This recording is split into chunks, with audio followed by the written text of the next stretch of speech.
कभी सोचा है कि भारत के जो इतने महान दर्शन हैं, जो हजारों सालों से हमारे ज्ञान का स्रोत रहे हैं, वो अक्सर एक दूसरे को काटते हुए क्यों नजर आते हैं?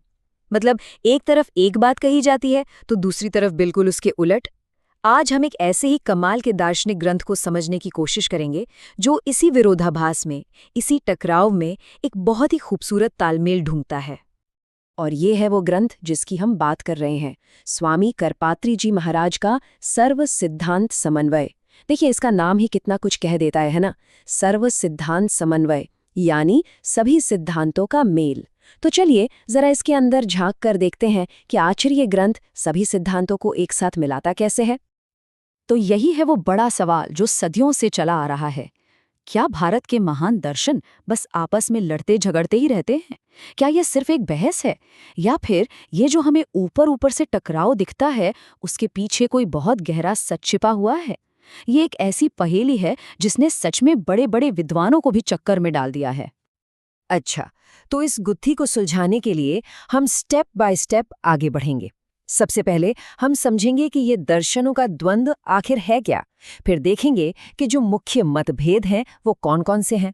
इसके बाद हम सीधे स्वामी करपात्री जी के सर्व सिद्धांत समन्वय वाले समाधान को देखेंगे, और हाँ, इसे एक प्रैक्टिकल उदाहरण से भी समझेंगे। और आखिर में हम एक बड़े नजरिए पर बात करके इसे समाप्त करेंगे। तो चलिए शुरू करते हैं। सबसे पहले ये समझते हैं कि ये दर्शनों का द्वंद्व या द कॉन्फ्लिक्ट ऑफ फिलॉसफीज आखिर है क्या, और ये इतना कंफ्यूजिंग क्यों लगता है। देखिए, भारतीय दर्शन की दुनिया को एक बहुत बड़े स्टेज की तरह समझिए।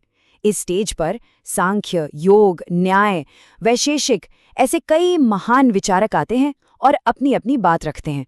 लेकिन दिक्कत ये है कि अक्सर इनकी बातें एक दूसरे से मेल नहीं खाती, बल्कि एक दूसरे को काटती हुई लगती हैं।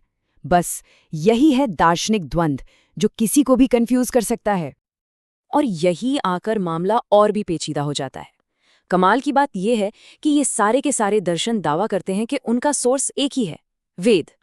तो सवाल ये उठता है कि भाई, जब जड़ एक ही है तो उससे इतनी अलग अलग और यहाँ तक कि एक दूसरे के बिल्कुल उलट शाखाएं कैसे निकल सकती हैं? ये कैसे मुमकिन है? तो चलिए अब सीधे इस बहस के दिल में उतरते हैं और देखते हैं कि ये जो सबसे बड़े झगड़े हैं, जो मुख्य मतभेद हैं, वो आखिर हैं क्या। शायद सबसे बड़ा टकराव, सबसे बड़ी लड़ाई इसी सवाल पर है कि ये दुनिया, ये जो पूरी रियलिटी हमें दिख रही है, ये आखिर है क्या।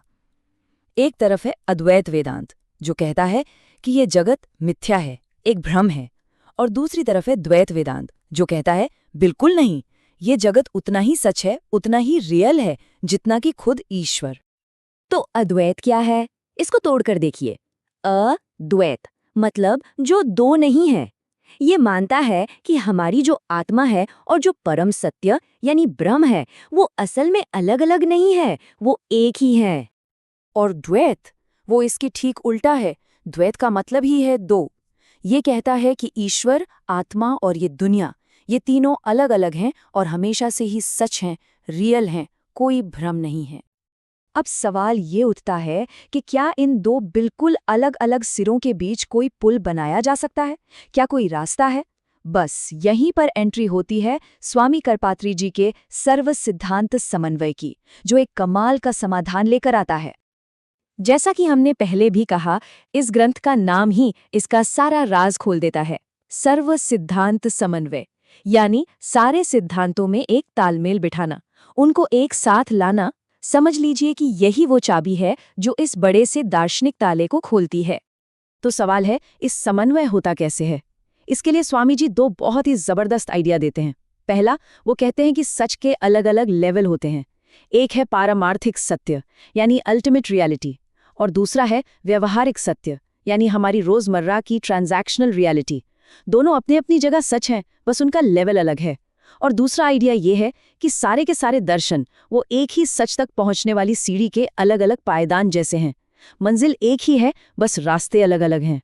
मुझे पता है ये बातें सुनने में थोड़ी गहरी लग सकती हैं, तो चलिए इसे एक प्रैक्टिकल उदाहरण से समझते हैं। एक ऐसा उदाहरण जो सीधे इसी ग्रंथ से लिया गया है और जो इस पूरे आइडिया को एकदम साफ कर देगा। भारत में ये तो सदियों से चला आ रहा है। शिव के उपासक जिन्हें शैव कहते हैं और विष्णु के उपासक जिन्हें वैष्णव कहते हैं, उनके बीच एक तरह की प्रतिद्वंद्विता रही है।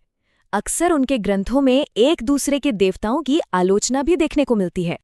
ये ग्रंथ भी पुराणों के उन्हीं हिस्सों को देखता है जहां शिव और विष्णु एक दूसरे के विरोधी से लगते हैं। तो सवाल ये है कि इस टकराव का, इस बहस का समाधान क्या है? और यहीं पर वो समन्वय वाला सिद्धांत बहुत ही खूबसूरती से काम करता है। ग्रंथ ये समझाता है कि ये जो ऊपर से निंदा या आलोचना दिखती है, उसका मकसद दूसरे देवता का अपमान करना है ही नहीं। इसका असली मकसद तो ये है कि भक्त का अपने चुने हुए देवता में विश्वास और भी मजबूत हो जाए, अटूट हो जाए। ये एक तरह की टेक्निक है, दुश्मनी का ऐलान नहीं। तो इसका निचोड़ क्या निकला? यही कि शिव और विष्णु दोनों ही एक ही परम तत्व के अलग अलग रूप हैं। जो हमें मतभेद नजर आता है वो बस ऊपर ऊपर का है, गहराई में जाकर देखें तो दोनों एक ही हैं। तो इस पूरी बातचीत का सार क्या है? आखिर ये समन्वय हमें क्या सिखाता है?